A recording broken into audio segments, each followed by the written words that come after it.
4월 15일 목요일 새벽 말씀입니다. 본문 말씀은 출애굽기 5장 1절에서 9절까지 말씀입니다. 함께 봅니다. 그 후에 모세와 아론이 바로에게 가서 이르되 이스라엘의 하나님 여호와께서 이렇게 말씀하시기를 내 백성을 보내라. 그러면 그들이 광야에서 내 앞에 절기를 지킬 것이니라 하셨나이다. 바로가 이르되 여호와가 누구이기에 내가 그의 목소리를 듣고 이스라엘을 보내겠느냐?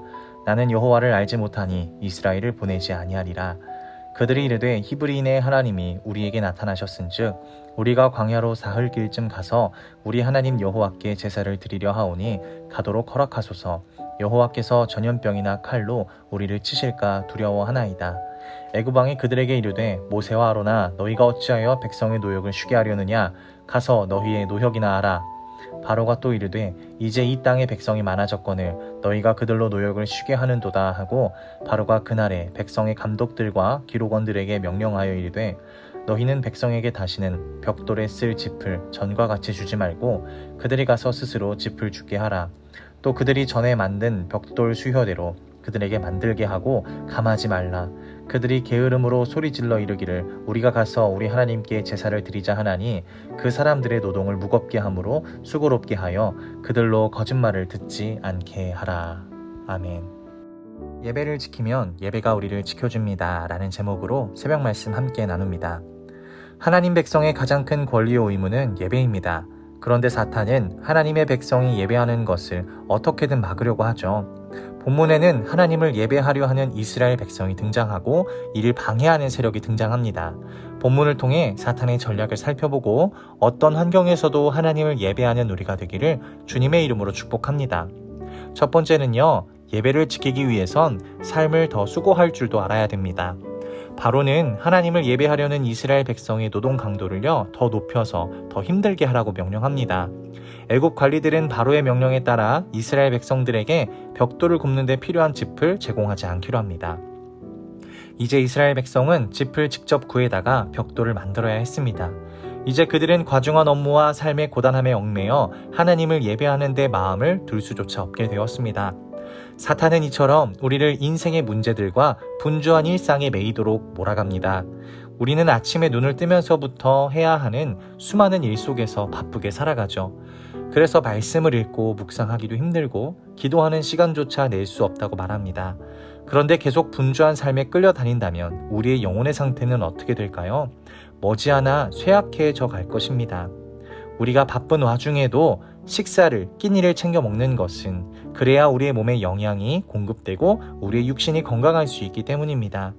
우리가 말씀을 바쁘다고 듣지 않는다면, 예배를 지키지 않는다면 우리의 영혼은 은혜를 공급받지 못해 곧 죽게 될 것입니다. 사탄은요, 하나님의 백성이 하나님의 뜻에서 이탈하고 은혜에서 미끄러지길 원합니다. 그러므로 우리는 우리를 분주하게 만드는 상황과 요동하는 마음을 하나님의 말씀에 비추어 보아야 합니다. 그것이 하나님을 더 가까이 하지 못하게 하는 사탄의 방해라면 단호히 물리쳐야 하겠죠.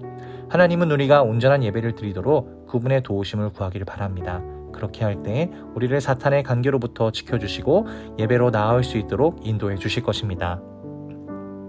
두 번째는 우리가 서로 원망하는 마음을, 이간질을 이겨내야 합니다. 이 애굽의 노동 감독관과 또 이스라엘 작업반장들 사이에는요, 좋은 관계가 성립되어 있었을 것입니다. 왜냐하면 서로 협조해 주어야 어려운 상황을 맞이하지 않기 때문이죠. 그런데 그 관계들이 오늘 모두 깨어지고 폭력과 갈등, 억울함으로 바뀌게 되었습니다. 감독관들의 이러한 폭력은 바로의 판단 때문이었죠. 바로는 하나님께 예배드리겠다는 이스라엘 백성을 게을러서 일하기 싫은 자들, 거짓말과 허튼 소리나 하는 사람들로 몰아세웠기 때문입니다. 애굽의 감독관들은 바로의 판단에 따라 가혹하게 이스라엘 백성을 때리며 다그쳤습니다. 마치 범죄자처럼 취급하며 횡포를 부린 것입니다. 사탄은요, 이간질하는 자이며 참소하는 자라고 성경은 말합니다. 사탄은 이처럼 불신자들이나 믿음이 약한 사람들을 이용해 하나님의 백성들을 시험에 빠뜨립니다. 사탄은 우리가 다른 사람들과의 갈등을 고통스러워한다는 것을 잘 알고 있습니다. 그래서 사람들 사이에 오해와 억울함을 불러일으키고 분노와 증오를 품게 하죠. 우리 마음이 억울함과 미움과 분노로 가득 차게 되면 하나님을 예배하는 대신 원망만 늘어놓게 됩니다. 이스라엘 백성 역시 상황을 어렵게 만든 모세를 원망하게 되죠. 그것은 하나님을 향한 원망과도 같았습니다. 그러므로 인간관계에서 생기는 어려움을요, 스스로 해결하려고 나서기보다는 하나님께 보호해달라고, 해결해달라고 요청하는 우리가 되어야 합니다. 그러니까 우리가 바쁠수록, 마음이 힘들수록 하나님께 나아가 기도할 수 있는 신앙이 되어야 한다는 것입니다. 하나님을 의지하고 예배할 때 우리의 분노는 용서와 사랑으로 바뀌어질 것입니다. 말씀을 맺습니다. 사탄은 끊임없이 하나님을 예배하려는 사람들을 방해합니다. 생활에 쫓기거나 갈등에 얽매여 예배하지 못하게 하죠. 우리는 이러한 사탄의 관계를 알고 더욱 예배하기에 힘쓰기를 주님의 이름으로 축복합니다. 그렇게 해서 우리 삶에 하나님의 영광과 능력이 나타나야 합니다. 우리가 하나님을 가장 존귀하게 여길 때 하나님도 우리를 더없이 귀하고 소중하게 여겨주십니다. 오늘 하루도 모든 상황 속에서 시간을 내어 기도하고 말씀을 읽고 예배를 드리는 믿음의 성도님들 되시기를, 승리하는 하루가 되기를 주님의 이름으로 축복합니다.